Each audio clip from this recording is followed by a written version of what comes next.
On Wednesday, the House Oversight Committee's subcommittee on DOGE, cutting fraud, waste, and abuse in government spending, held a hearing on NGOs Gone Wild. NGOs are non-government organizations, and NGOs Gone Wild focuses on the massive amount of grant making that the Biden administration did, giving taxpayer dollars to left-wing political groups. One of the key focuses from that hearing was on climate spending. We've talked extensively here about how Biden officials have described the taxpayer dollars going to climate groups as throwing gold bars off the Titanic. One key focus of that climate spending was discussed by witness Scott Walter of the Capital Research Center, who talked about an organization called the Environmental Law Institute, who have taken taxpayer dollars from grants from EPA and other government departments to then create a curriculum where their goal was to train judges who were hearing cases about how energy companies had created climate change. They get most of their money from government, not citizens.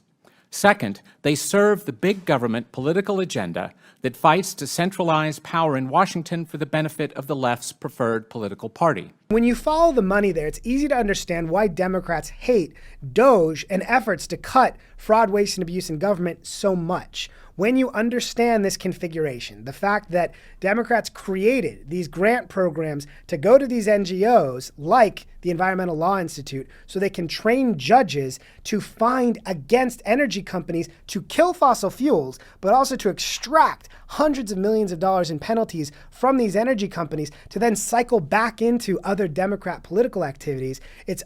easy to understand why it's so important that Republicans continue to focus on rooting out that fraud, waste, and abuse and finding all of these very, very nefarious schemes where our tax dollars have gone to fund political activities that will hurt us in the long run.